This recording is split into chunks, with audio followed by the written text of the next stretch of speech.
The sun was just beginning to rise over the banks of the Allegheny River in a small Pennsylvania town. Its soft light pierced through the early morning mist, casting a pale glow on the still water. Simon, a retired Navy veteran in his 60s, walked along the muddy riverbank with his loyal dog, Scout, a golden retriever with sharp, intelligent eyes. The pair had walked this route every morning for years, their quiet ritual in an otherwise uneventful life. Simon bent down to check a fishing net he had left overnight, muttering to himself about the lack of a good catch. Behind him, Scout suddenly froze, his ears perking up and his nose twitching. The dog let out a low growl before bolting toward a cluster of bushes near the water. "Scout, what is it, boy?" Simon called, his voice rough from years of shouting commands. He straightened, his brow furrowing as he saw the dog pawing at a dark object partially hidden under the foliage. As Simon approached, he noticed a large, weathered duffel bag lying in the grass. Scout stood over it, barking insistently, his tail wagging but his stance tense. All right, Simon muttered, crouching down. "What have you found?" The bag was heavier than he expected. And then, he heard it, a faint, muffled sound from inside. A cry. Simon's heart clenched as he fumbled with the zipper, his hands trembling. When the bag opened, he froze. Inside was a baby, no older than a few weeks. Wrapped in a thin, dirty blanket. The infant's pale skin and weak cries sent a shock through Simon's chest. "Oh my God," he whispered, his voice shaking. "It's a baby." Scout whined softly, nudging Simon's arm as if urging him to act. Simon scooped the baby out of the bag, his rough hands surprisingly gentle. The child was cold to the touch, its tiny body trembling. "We've got to get you warm," Simon muttered, pulling off his jacket and wrapping it around the baby. He scanned the area, his trained eyes searching for any sign of who might have left the child, but the riverbank was empty. Without hesitation, Simon turned to Scout. "Come on, boy. We've got to move." Scout barked once, as if in agreement, and the two began the trek back to Simon's small cabin on the edge of town. The baby's faint cries echoed in Simon's ears, each sound spurring him forward. Simon's cabin was modest, a remnant of his military days, small, orderly, and functional. He pushed the door open, Scout darting inside first. The baby's cries had softened, but Simon could feel its tiny body shivering even through his jacket. "All right, kid," Simon murmured, laying the baby carefully on the worn sofa. "Let's get you warmed up." He grabbed an old wool blanket, wrapping it snugly around the child, and placed a kettle on the stove to heat water. Scout sat nearby, his watchful eyes fixed on the baby. "Who leaves a kid by the river?" Simon muttered, shaking his head. He hadn't felt this kind of anger in years, not since he'd left the Navy. Yet, mixed with his frustration was a pang of protectiveness he hadn't expected. The kettle whistled, snapping Simon back to reality. He poured some warm water into a mug, stirring in a spoonful of sugar before dipping a clean rag into it. "Let's see if you can handle this," he said, lifting the baby gently to dribble the sweetened water onto its parched lips. The baby sucked weakly, its tiny face relaxing ever so slightly. Simon exhaled, relief flooding through him. "That's it," he whispered. "You're a fighter, aren't you?" By the next morning, the baby's color had improved, but Simon knew this was only a temporary solution. The child needed medical care and answers. He placed a call to the sheriff's office, explaining what he had found without giving too many details. "You did the right thing, Simon," Sheriff Morgan said. "I'll send someone over to check things out." Simon hung up, his stomach knotting. He hated involving the authorities, but this wasn't something he could handle alone. When Deputy Riley arrived, she was immediately struck by the sight of Simon cradling the baby, Scout sitting loyally at his side. "Where did you find the child?" she asked, her tone professional but tinged with concern. "By the river," Simon replied. "Scout led me to a duffel bag.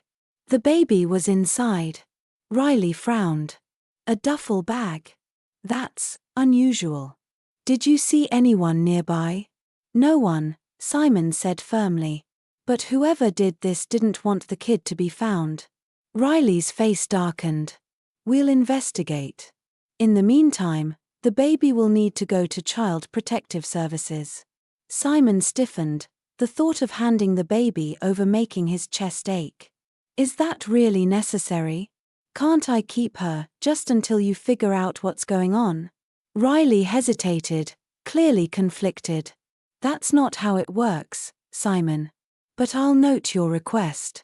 For now, just take care of her. Simon nodded, his jaw tight. As Riley left, he turned to Scout, who was watching him intently. We're not letting her go without a fight, he muttered. The next few days were a whirlwind. Simon made do with what he had, feeding the baby with a makeshift bottle and using Scout's innate gentleness to keep her entertained. The connection between the three of them grew quickly, the tiny life breathing new energy into Simon's quiet world, but the unease lingered. Who had abandoned this baby, and why? And what would happen if the authorities took her away? On the 5th morning since finding the baby, Simon woke to a sharp knock at his door. Scout barked twice, his ears perked, before sitting dutifully by the sofa where the baby lay sleeping. Simon opened the door to find Deputy Riley, her expression serious. She stepped inside, her eyes immediately landing on the baby. Simon, we need to talk. Simon's chest tightened. What is it? Riley hesitated before speaking. We've uncovered some information. The duffel bag you found, there was a scrap of paper inside, mostly illegible due to water damage. But part of it had the initials AM written on it, along with a time, midnight. Simon frowned. A meeting? Riley nodded. It seems likely. We suspect the baby was part of some sort of handoff, possibly involving criminal activity. Simon's jaw clenched. What kind of criminal activity? We don't know yet, Riley admitted. But there's a strong possibility this could be linked to human trafficking. If that's the case, the baby was either abandoned or left as part of a failed exchange. Simon's stomach churned. He looked over at the baby, now stirring softly in her sleep. So what happens next? We're escalating the case, Riley said. But Simon, you need to be prepared. If this is as serious as we think, the baby might become part of the investigation. She'll need to be moved to a secure location. Simon shook his head, the thought of losing her like a punch to the gut. No, he said firmly. She's safe here. With me. Riley sighed. I know this is hard, but, no, Simon interrupted, his voice rising. I'm not letting her go. You have no idea what it's been like for her. Whoever abandoned her didn't care if she lived or died. I won't let her be tossed around again. Riley softened, her tone turning sympathetic. Simon, I understand. But this isn't just about you. It's about her safety. Let me take this information back to the station. I promise I'll do everything I can to keep her with you. Simon's shoulders sagged. All right, he said reluctantly. But you'd better mean it. That evening, Simon sat by the fireplace, the baby nestled in his arms. Scout lay at his feet, his steady presence a comfort in the storm of uncertainty. Simon stared into the flames, his thoughts heavy. Who are you, little one? He murmured, brushing his fingers over the baby's soft cheek. How did you end up in a place like that? The baby cooed softly, her tiny hand wrapping around one of his fingers. It was such a small gesture, but it broke through Simon's doubts, reminding him why he couldn't give up. You're not going anywhere, he said firmly. Not without a fight. A week later, Simon received another visit from Riley. This time, she wasn't alone. A man in a dark suit accompanied her, his demeanor cold and professional. This is Agent Daniels, Riley said. He's with Homeland Security. He's taking over the case. Simon's chest tightened. What does that mean for her? Agent Daniels stepped forward, his expression unreadable. It means this is bigger than we thought. We've traced the initials on the note to a known trafficking ring operating out of Pittsburgh. The baby may have been collateral in a deal gone wrong. Simon's fists clenched at his sides. Collateral? She's a child, not a bargaining chip. Daniels's gaze didn't waver. I understand your frustration, Mr. Alden, but our priority is dismantling this ring. The baby will be moved to a secure facility until her safety is assured. Simon's heart sank. You're taking her away. It's necessary, Daniels said firmly. We'll do everything we can to keep her safe. Simon looked at Riley, pleading silently for help. She hesitated, then placed a hand on Daniels's arm. Agent Daniels, maybe Simon can assist us. He's a veteran, trained in handling high-pressure situations. He found her, he knows the terrain. Daniels considered this, his expression skeptical. You're suggesting we involve a civilian? Not just a civilian, Riley said. Someone who cares about her. Someone who won't let her down. Daniels glanced at Simon, studying him. You'd be willing to help? Simon straightened, his voice steady. I'll do whatever it takes. Daniels nodded slowly.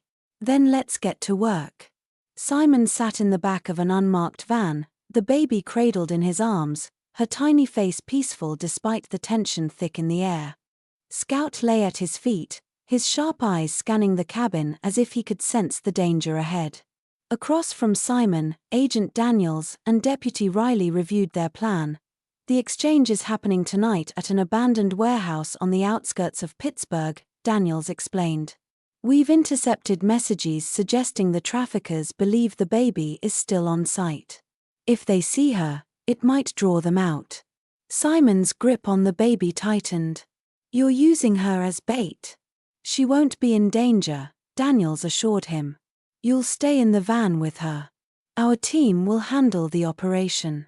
Scout will accompany the reconnaissance team to track anyone attempting to flee. Simon's jaw tightened. Every instinct screaming against the plan. But he also knew this was their best chance to dismantle the trafficking ring and ensure the baby's safety. Fine, he said reluctantly. But if anything goes wrong, I'm pulling her out. Riley nodded, her gaze steady. We'll keep her safe, Simon. I promise. The warehouse loomed in the darkness, its broken windows and rusted walls casting eerie shadows under the moonlight. The van was parked a safe distance away, hidden among the overgrown brush. Scout stood with the reconnaissance team, his posture alert as they prepared to move in. Simon stayed in the van, the baby swaddled tightly in a blanket. He watched the team through the windshield. His nerves on edge. Stay close, Scout, Simon murmured under his breath as the dog trotted off with the agents. Inside the warehouse, the traffickers' voices echoed against the cold steel walls. Two men paced near a stack of crates, their faces hidden beneath hooded jackets. Another stood by the loading dock, his hand resting on a concealed weapon. We were supposed to get confirmation an hour ago, one of the men said, his tone sharp. What's taking so long? Relax, the other replied. They'll show. They always do. Suddenly, Scout's bark shattered the silence. The men spun around, their hands reaching for their weapons.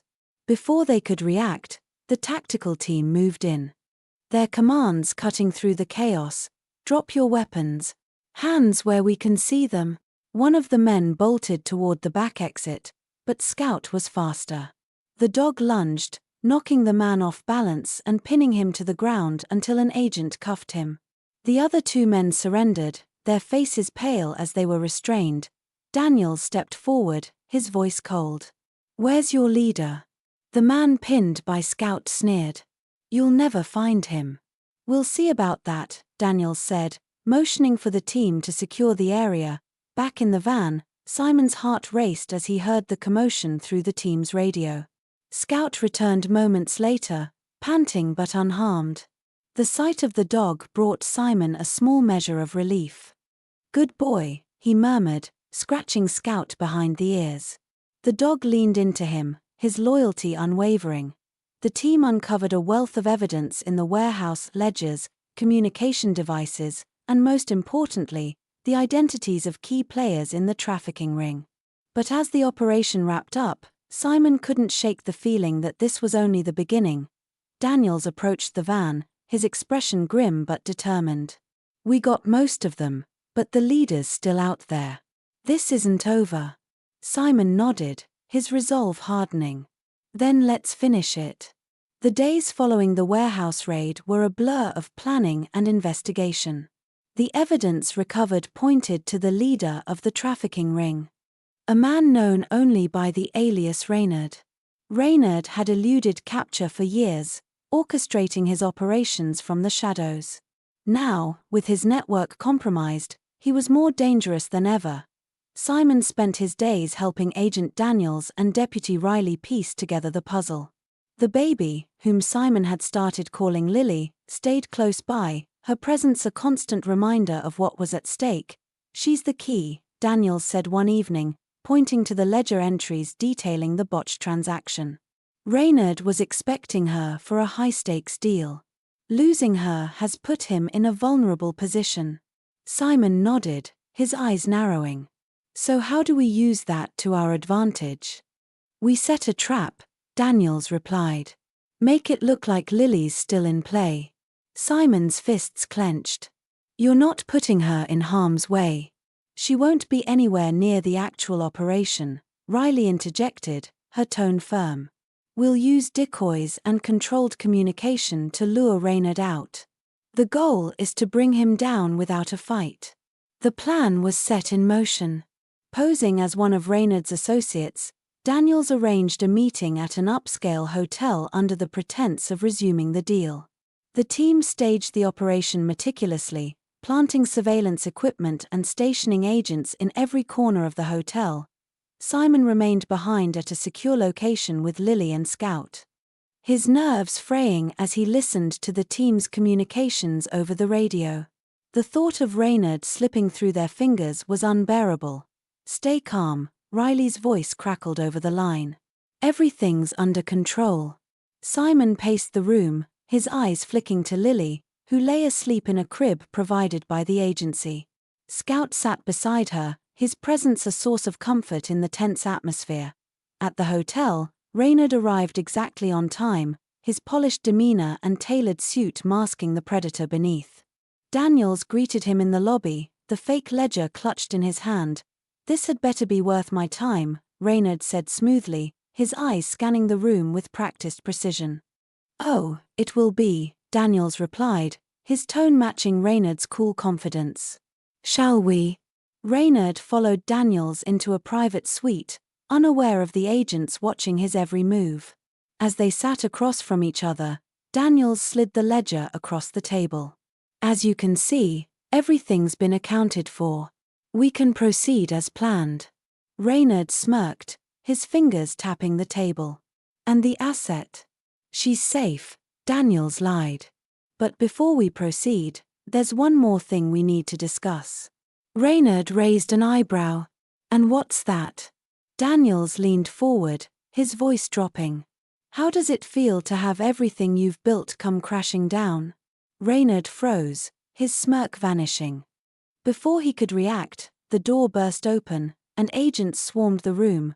"You're under arrest," one of them barked, pulling Reynard from his chair. He struggled briefly, but the sight of the agents' drawn weapons silenced him. As he was cuffed and led away, Reynard turned to Daniels, his eyes narrowing. "You think this is over? You have no idea what's coming." Daniels remained calm, his gaze unwavering. "Neither do you." Back at the secure location, the team's successful capture of Reynard brought a wave of relief. Simon exhaled deeply as the news came through, his shoulders relaxing for the first time in weeks. "It's over," Riley said, entering the room. "Reynard's in custody. The ring is dismantled." Simon looked at Lily, her tiny chest rising and falling with each peaceful breath. "It's not over," he said quietly. "Not until she has a real chance at a better life." With Reynard in custody and the trafficking ring dismantled, the nightmare seemed to be over. But for Simon, the journey was far from complete. The question of Lily's future loomed large, and Simon knew he couldn't let her slip into the faceless system of foster care. She had become more than a responsibility, she was family. One afternoon, Simon met with Riley and Daniels at the secure facility where Lily had been staying temporarily. Scout sat beside him, his tail wagging as Lily toddled over to tug on his fur. Simon scooped her up, his heart swelling as her giggles filled the room. "She's attached to you," Riley observed, smiling softly. "And I can't say I blame her." Simon looked at Riley, his expression serious. "What happens now?" Riley exchanged a glance with Daniels, who nodded slightly. "We've spoken with Child Protective Services," Riley said. "Given your background, your connection with Lily, and your willingness to step up, they're open to the idea of you becoming her guardian." Simon's eyes widened, his breath catching. "Are you serious?" "Very," Daniels said. "But it's a process. You'll need to go through the proper channels, background checks, home inspections, the works." "I'll do whatever it takes," Simon said firmly. "She belongs with me." The weeks that followed were a whirlwind of paperwork and interviews. Simon's cabin was inspected and approved, with minor adjustments to make it more child-friendly. Neighbors who had known Simon for years vouched for his character, and Riley ensured the process moved swiftly. The day Simon officially became Lily's guardian was overcast, the grey sky threatening rain. Yet, for Simon, it was the brightest day he'd seen in years. Standing outside the courthouse with Lily in his arms and Scout at his side, he felt a profound sense of purpose. "You're stuck with me now, kiddo," he said softly, kissing the top of Lily's head. She clapped her hands, her laughter ringing out like a bell. Life settled into a new rhythm. Simon found joy in the little things, teaching Lily how to walk, reading her bedtime stories, and watching her bond with Scout, who had become her constant protector. The once lonely cabin was now filled with warmth and laughter, a far cry from the quiet solitude Simon had known before. One evening, as they sat by the fireplace, Simon reflected on how much had changed. "You've given me more than I could ever give you," he said to Lily, who sat on his lap playing with Scout's tail. "You've given me a reason to keep going." Lily looked up at him, her bright eyes shining. Though she couldn't yet understand his words. Her tiny hand reached up to touch his face, a gesture that spoke volumes. Months turned into years. Lily grew into a spirited and curious child, her early hardships fading into distant memory. Under Simon's care, she thrived, her laughter lighting up even the darkest days. Scout grew older, his once boundless energy replaced by a gentle wisdom, but his bond with Lily remained unbreakable. Simon, too, found a renewed sense of belonging. His days were filled with purpose, from raising Lily to volunteering with local charities that supported at-risk children. He even worked with Riley and Daniels to advocate for stronger protections against trafficking, using his own experience to drive change. On Lily's 5th birthday, Simon threw a small party at the cabin, inviting Riley, Daniels, and a few neighbors. As the sun set over the river, the group gathered around a cake lit with candles, Lily's face glowing with excitement. "Make a wish," Simon said, smiling down at her. Lily closed her eyes tightly, her little hands clasped together. When she blew out the candles, everyone cheered. "What did you wish for?" Simon asked, kneeling beside her. Lily grinned. "I don't have to tell you," she said cheekily. "But I think it already came true." Simon laughed, pulling her into a hug. "Me too, sweetheart. Me too." As the guests departed and the cabin grew quiet, Simon sat on the porch with Scout at his feet and Lily asleep in his arms. The river glistened under the moonlight, its steady flow a reminder of life's resilience. Simon looked down at Lily, his heart full. "We've come a long way, haven't we, Scout?" The old dog wagged his tail, his eyes soft with understanding. "And we're just getting started," Simon said, his voice filled with quiet determination.